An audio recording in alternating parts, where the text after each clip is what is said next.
since Paula already started, we talked about new consultants. Nancy has asked me to actually share this, what system I use for new consultants in my downline.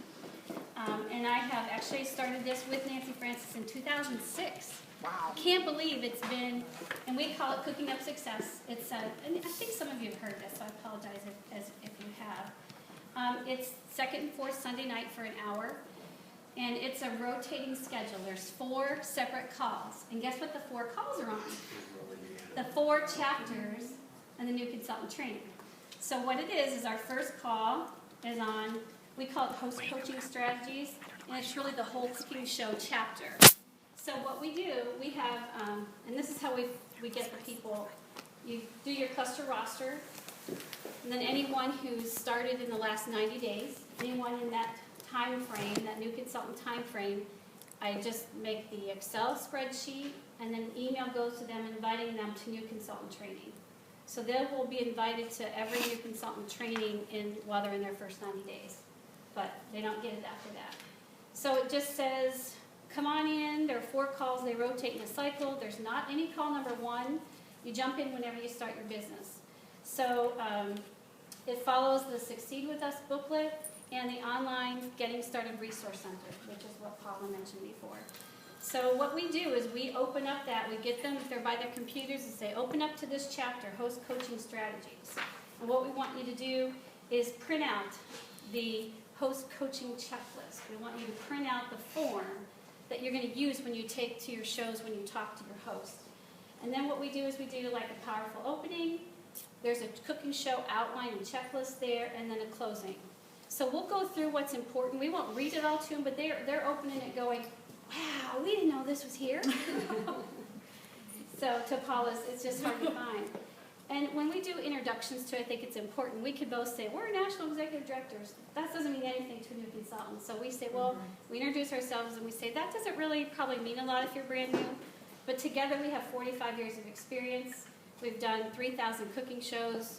We've sponsored over 325 new consultants, just like yourselves. So we've been here long enough to give you some great advice. So we hope you listen. A lot of this you'll be able to read, but what you won't be able to hear is someone saying it. So we role play the call. We role play that host coaching call. Here's what you're going to say. You see where you're at right there, checklist number 1? And they listen and they hear us do it back and forth. You hear someone be real agreeable. And Nancy will say, how about Sheri if you say just flat out no? I'll say, she'll do the full service checkout, and I'll say, nope, not interested. And she'll say, you know what, Sheri, that's okay. You just keep coming back and being a great customer. So we try to give them all these words that will they can use if that happens to them. So the second call is Tool Talk. How do you learn about the products? Where do you find information? How do you get to all the little videos online? How you show your products? How do you sell collections, which we talked about, the master catalog, and those collections are so important, and why? I didn't know why. I mean, I was never in marketing, but we give them a list of why we have collections. People want to start them, they want to finish them. They can add them one at a time. They love to finish collections. They can, you spend a little, when we're done, they're like, oh, that's why we have collections. I'm like, yep, that's why we have. And then we do a really strong segment on selling cookware and how to demo that. That's the third call is building a team, which we did last night. Okay. And how to earn a 6-figure income. And then all about why. The whole process of listening, informing, inviting, the difference between informing and inviting, how they do that. And always refer back to, there's an online training just on this topic. Or at every call we say, do not skip any training. This is in addition to what your director has planned for you. Do everything they tell you to do. So it's just kind of an addition. We have from 8 to 40 people on the call. And then we give them the last 5 minutes to ask questions. And if you didn't get your question answered, you have questions on your tablet that you can ask your director or recruiter. So it's those very 4 chapters that Paula showed us earlier. It's been great. It's easy. We have it just written out. And I have this also. It just gives kind of the brief. Are you going to send it to us? Yeah, yep. I have it ready. Really? So that's new consultant training done for 7 years now, twice a month on Sunday nights. And I hate to tell you some of the places we've been on vacation. I won't even tell you, but we make it happen no matter what. The only time we don't do it is if we're on an incentive trip, everyone is recorded so they can go back and listen to it. If we're on an incentive trip, our message says, you know what, we're on an incentive trip right now. Please go back and listen to the one we recorded a month and a half ago. You can listen to that one. So they might miss one now. They don't miss one, they just might get a recording. And Sheri, why do you think it's so important to be live when you could just be recording? I mean, the questions that come off, I mean, they hear us be real. You know, last night, what did we talk about? We talked about the gold contract. And the interaction we had, and Nancy's like, yeah, man, she was twisting my arm. I mean, she literally was twisting my arm. And the call was about building a business.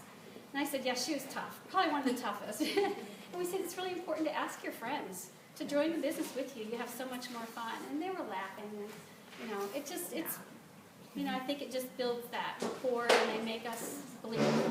Okay, and approachable. Like yams and bandies down the line because they're executives or not? Yeah, you know what, I can't separate when I do the 90, whoever started in the last 90 days, I can't separate those out. Because there's a, let's see, I mean, I can look at it one way. I usually invite 400 people, and I might get 12. So I can look at it, man, darn it, you know, think of the numbers that don't come. But I can also look at it that 12 people were there and really strong. So I have 2 other meetings. I'm going to do this really quick. Sure. Because I know it's almost over. You can do it next. This one is when you have people that are far away, and I use this for directors, but you could also use it for team members. We have a call once a month for directors. We do have lunch coming soon, just to let you guys know. Stuffed shells and Italian salad and yes, homemade stuffed shells. Homemade? Homemade, baby. Made with love. Made with love. Actually, my sister made them because of what happened this week to me, but it's our recipe. It's our family recipe. Oh, Yeah. thank you, Nancy. You're welcome. Okay, so anytime you have to do a phone meeting, and you want to do recognition, it's just, what do you think, hard if you have a lot. So what we do is we just say our phone meeting is next Wednesday. If you want to be recognized, you got to send us your info. So that means we get 4th line, 5th line, 6th line. So Nice. here's our page. One is a recruiting page, recruited 1, recruited 2, recruited 3. Cooking on all for burners is something that we have, means you have to recruit one. You have to have 2,500 in sales. You have to have 1 recruited to your personal team, not recruited by you, and you have to be green. And then any promotions. And then sales, if you're in the 2,500 to 3,500, 4,000, or 5,000. So they need to email me and say, I did this, and then they get recognized on that phone call. So just don't try to do it yourself. Invite them for recognition if they want it. That's great. And one last one. Sorry, you guys. No, don't be sorry. This is great, Sheri. Meetings like this. And I've got some people here and that have visited our director meetings in Indiana. I really like the fact that we all participate. And so at the beginning of the year, we do a little chart. And these are the top, it's not as big as this, so we can do this. You sign up for one of the phone. Actually, they don't sign up, do we? I just put their names in. I just put them in. So there's 5 things. So someone does the training topic that day and checks out the meeting planner. Because if you look at the meeting planner, there's always usually a lot of fun things, a little quiz or something, so we do that at the meeting. Someone facilitates that training. I heard Gidget say a minute ago, she likes to pick the topics that she feels she needs more work on and more strength, because she digs into it. She picks that one. So we sit around kind of like a table like this and we learn. And someone does a seasonal showstopper. So some fun little quick tip that I guess I should start by saying this director meeting is the week before everyone has their team meetings. So whatever we do, they can take and do with their team meeting. It makes it really easy. Someone takes the product of the month, the upcoming month, like for example, we have cookbooks for next month, and they read the product information guide, they get all the information they can, what makes our cookbooks better than anybody else's out there. And that person presents from that. Like last month it was apple wedger. And then we go around the table, what do you love about your apple wedger? What do you use it for? We learned all kinds of stuff about, radish roses. So as the directors learn, we can take it back. And then someone brings a snack that day. So it just makes it really easy. You could do this with a team at your cluster team meetings too, if you've got some team leaders or senior consultants. Just pass out all the ideas. Then I just keep it in the same book. I think I started this one in 2000, I don't know, 7 or 8. I have every one of our meetings in there. And then I just have a little sticker that says the date, the topic, the facilitator, so that I put it on the next page. I know who's doing what, and anything we need to talk about that comes up, I'm writing like down here is, we always do a clarification and quick tip for the month to make phone calls. We need to talk about our cooking show live, we need to talk about our Breakfast of Champions, we need to talk about the December meeting change from the 7th to the 4th. So I don't forget anything, and then we have a great, very interactive team meeting. Anything I forgot about these meetings? Sandy and John came to the last one and visited. I enjoyed it because it was, everybody was involved. Like I was telling you, everybody had a subject to talk about, and that was really organized. And it makes it so much easier on me, because I mean, I don't profess to be the smartest in the room, that's for sure. It's a group collaboration. Yeah, so you learn from each other. Yeah, so just an idea for you to use at some of the. Wow. Yay, Sheri!